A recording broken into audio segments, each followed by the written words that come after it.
Okay, spring has sprung, so now it's time to start looking around the yard and figuring out, what do I have to do to make this place look good again?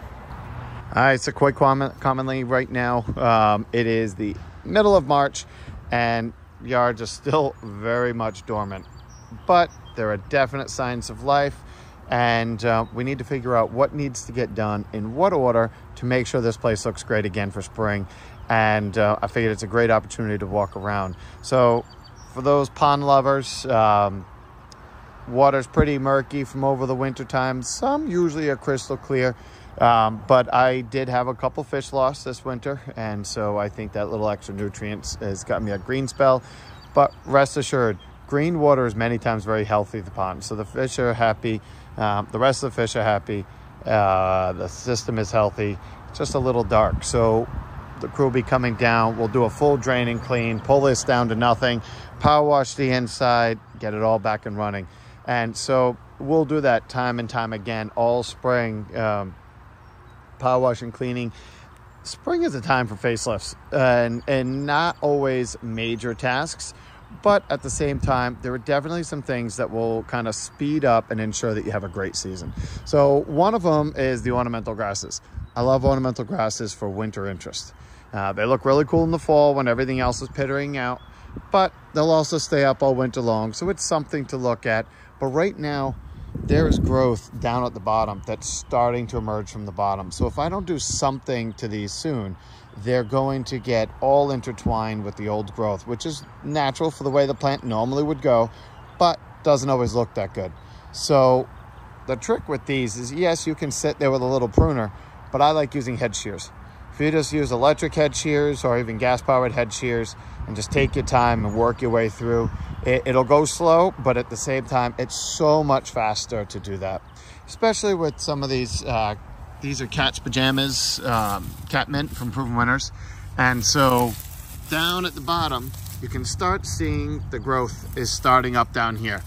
Well, if I let this grow, by nature, this plant would normally, this would slowly disintegrate. It's already broken down a little bit, and then the plant has to outgrow this so it's going to look good. So the fastest way to make your yard look good is cut all this back, cut it back to the ground, and go through. But I do the same thing. Yes, you can come through, and many times you can start even just ripping it at this time of year, but you could be pulling up the roots and damaging the new growth that's coming out. I take the head shears and go over these too. When it's small plants that are just cleaning up, you can just easily get in here and just kind of keep pulling it back, a couple pruners. But with certain plants, now is the time to be thinking about what needs to be divided, what doesn't. These Cat Pajamas that are right here, they grow in mounds. This was one little cluster in here last year, and that's about 18 inches, 2 feet across. So as I cut all that back, I'm gonna see a big cluster of new growth. This is the perfect time to take a shovel to it, chop it up, move it around, and put it somewhere else in your property. Same thing with this. This is Creeping Jenny. It's great for softening the edges of my pond, and because it's a perennial that will grow out on the landscape and then cascade down, but it's so aggressive that we'll cut it back to about here every year and divide all that out and clean all that up. So that's all we typically do as we come around the property, is just start cleaning out the old growth. It's amazing how if you cut the old growth out and all the where it was just too healthy last year, cut all that out, scratch it up, mulch it, and the whole garden looks pretty good pretty fast. Now, there's a few things to pay attention to. Irises here are one of them. One of the first ones to stop breaking dormancy and really start looking like something. So yes, we got to come in here and start cleaning it up and pulling all this out just to get down there. But irises are one of the few plants that you do not want to plant too deep.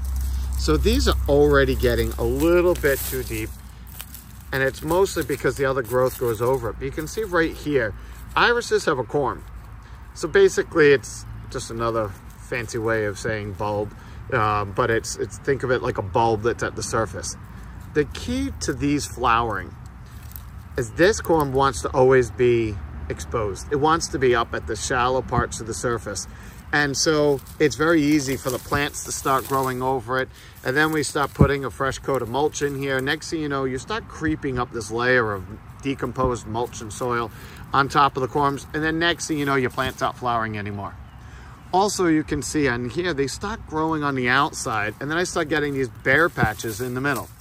So with irises in particular, I'm gonna clean up all the way around them.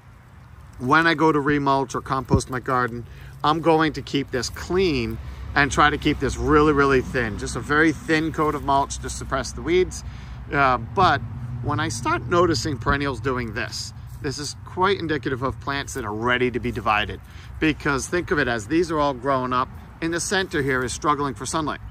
So they start stretching and growing on the outer edges, growing out from the center. And then you get this donut effect in here where it'll be dead in the middle and out going through. Some plants are very prone to it. Iris is definitely one of them, but I don't want to prune in the spring. So I would say irises are definitely one of the ones. I don't do a whole lot in the spring other than they will respond well to a coat of compost. They will respond on the outside of the plants for some mulch, thin layer in the middle. I let them go, but this is one of the few plants that definitely wants to be divided in the fall. That being said, you can divide it now. It'll tolerate it just fine, but most likely you're going to abort the flowers for this season. So iris is definitely one you want to divide and transplant in the fall if you want to ensure no loss of flowers this year. Now that being said, a rule of thumb for spring to ensure this, that we always get questions as to what can I prune in the spring and what I can't prune in the spring. Dividing perennials are different. When you're chopping up a plant and moving it around your yard, that's different. Most plants, I would say, in the spring will tolerate it just fine, as long as you keep a little water on it and don't forget that it was freshly divided come summer drought. But with certain plants, when I'm pruning back, so we talked about cutting back those ornamental grasses, lots of plants now need to be touched back and cleaned up. Like right behind me, these are butterfly bush. Those want to get 10 feet by 10 feet. So I try to keep them short. So right now in the fall, I cut them down to about 4 feet. We had a pretty mild winter, no extensive, so there's green growth all over those plants, all the way to the top. I'm not gonna touch that plant. Maybe I'll shape it a little bit, but I like it nice and full and thick, and I want lots of flowers. So I'll prune a butterfly bush maybe once in the spring after the new growth starts coming out. I'll give it a quick cutting just to make it branch and produce more flowers. But there are certain plants like hydrangeas that are notorious for customers cutting off all their flowers and missing out on new growth this year. So here's my little rule of thumb. If your tree or your shrub flowers before 4th of July, you need to prune it right after it flowers in the spring. So that's your forsythia, your rhododendrons. If they flower, anything that flowers before 4th of July, let it flower this year. Don't prune it back in the spring. Let it go, flower, then hit it back hard. It produces all its flowers for next season on this year's growth. Most plants have put out the lion's share of their growth from this season by July. And so if you start pruning it later in the season, you're cutting off all your flower buds for the next year. Sometimes we have to do it because the plant's just too overgrown, but at least you know you're losing your flowers for next year. Other plants that flower in the fall, after 4th of July, doesn't matter if it's hibiscus or something that flowers in August, September, if it flowers after 4th of July, prune it back in the spring. That is a plant that flowers on this year's growth. So yes, you can clean it up in the spring, you can cut it back, and then make the plant look better now so that you ensure that it handles, that you get to enjoy the blooms in the fall. Certain plants get too leggy, and if you don't cut them back enough, by the time they start flowering, they start flopping around. So that's my little rule of thumb. Prune it. If it flowers before before 4th of July, prune it in the fall. If it flowers after 4th of July, prune it in the spring. So here's the great exception. This is a hydrangea, completely dormant still. Now these are notorious for customers coming in summertime, and they have this massive plant with no blooms. Hydrangeas are one of those exceptions to the rule as far as when you can prune these. The reality is hydrangeas bloom on 2-year-old wood. That means all the growth from last year. And right now I have buds from the bottom all the way out. This is last year's growth. So all these buds are going to produce flowers this year.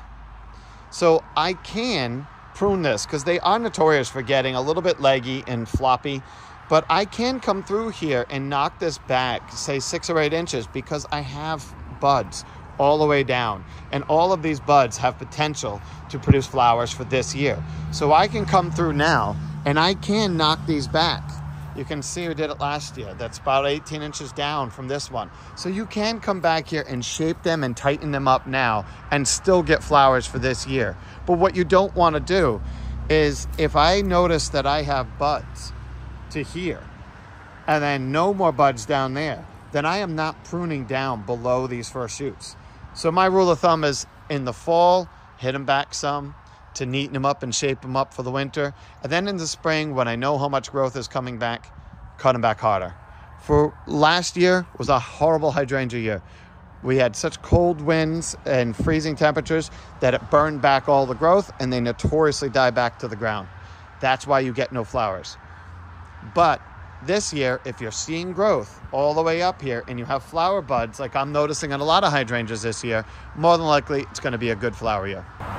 Now, just a quick little tip for hydrangeas.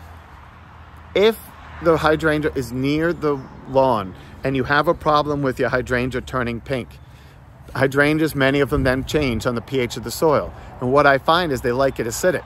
But if it's near our lawn and we're taking care of our lawn and we're putting lime on the lawn, we're raising the acidity of that soil to make it optimized for the grass. The hydrangea is rooting out into the lawn. So if you have chronic problems with your hydrangeas not being that dark blue that you really want, now's the time to go to the base of the hydrangea and hit them with a little aluminum sulfate or some kind of soil acidifier now. Don't wait till the summertime or late spring when the hydrangeas are in bloom and realize that it's too late to adjust their colors at that point. Hit them now with some soil acidifier to ensure that your hydrangeas stay blue.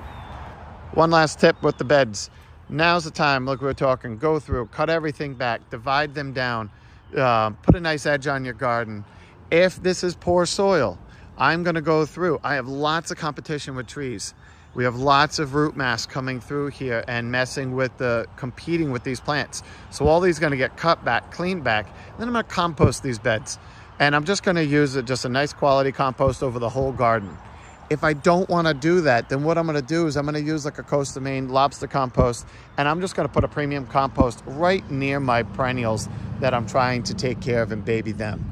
Definitely are more nutritious. Not everybody has the ability to take in yards of compost to spread over their gardens, but customers ask all the time, how much compost does my garden need? And I always say, how much do you want to spend? Because you could put 2 to 3 inches of compost over the entire bed and all your plants will say thank you. But that can add up pretty quick and it's a lot of work. So clean up your plants, compost the beds, put a fresh coat of mulch, and that's it. The plants are going to go through. I like using granular organic fertilizers also. So as the plants progress a little bit and start showing a little bit more signs of growth, we're going to hit these with some plant tone and just get a nice organic fertilizer in there and put that up, get that garden up and running. All right, so I know that was a bit of a long one and there's just a lot to it. The approach is simple. It's always the same. Clean, prune, fertilize, and then fresh coat of mulch for the season. Helps suppress weeds, hold moisture, plants thank you for it. So I hope that helps. Take care.